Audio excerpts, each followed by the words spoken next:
හිතන්න එක පැත්තකින් පාසලක විදුහල්පතිවරයෙක්. අනිත් පැත්තෙන් නගර සභා මන්ත්‍රීවරියක්. මැඩ්දේ කෝටි ගානක හෙරොයින් පාර්සලයක්. මේ තුන කොහොමද එකට සම්බන්ධ වෙන්නේ?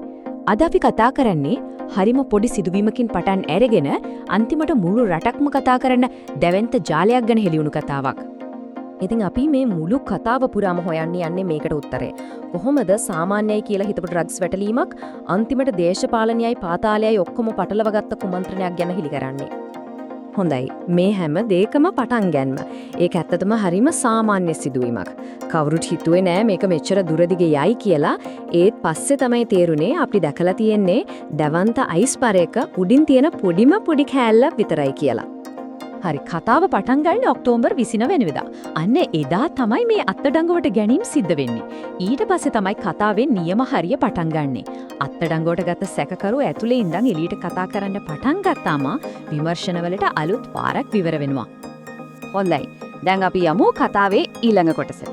මේ මුළු සිදුවීමේම හදවත වගේ තමයි මේ අපි කතා කරන්න යන අභිරහස් පාර්සලය. දැන් බලන්න මේක තමයි හරිම රසවත් තැන. සැකකරු ඉන්නේ හිරේ. එළියේ තියෙනවා හෙරොයින් පාසලයක්. ඒක එහාට මෙහාට කරන්න දෙන උපදෙස් මාලාව බලන්න.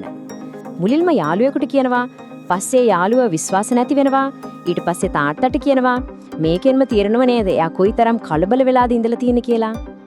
ඉතින් ඇයි මෙච්චර කලබලයක්? හේතුව තමයි මේක. රුපියල් කෝටි 2කටත් වඩා වැඩි වටිනාකමක්. හිතන්න, ඒ කියන්නේ සුළුපටු මුදලක් නෙමෙයි මෙච්චර වටින දෙයක් ගැන කතා කරද්දී සැකකරුගේ බය ගැන අපිට හිතා ගන්න පුළුවන්. හරි. දැන් පොලිසිය මේ පස්සෙන් පන්නනවා. මේ කෝටි ගාණක් වටින පාර්සලේ අන්තිමටම හැංගුවේ කවුද? ඔන්න ඔතනදී තමයි මේ මුළු කතාවම සම්පූර්ණයෙන් වෙනස් පැත්තකට පෙරලෙන්නේ.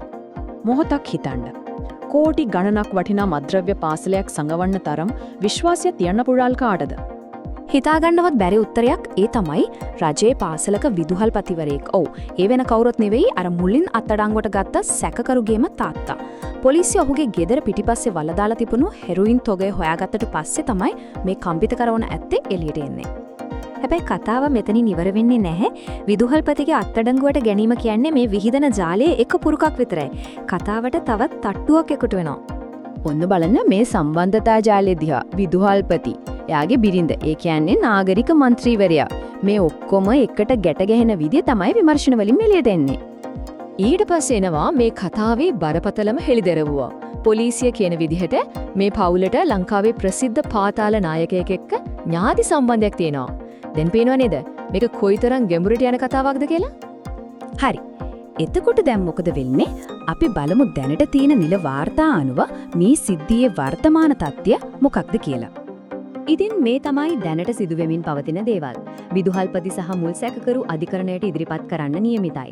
ඒ වගේම ඔවුන්ගේ වත්කම් ගැනත් වෙනම විමර්ශනයක් පටන් අරන්. මන්ත්‍රීවරියගේ ගෙදර සෝදිසි කරලා ඒත් තවම විශේෂ දෙයක් හම්බ වෙලා නැහැ. පරීක්ෂණ තවමත් ක්‍රියාත්මකයි.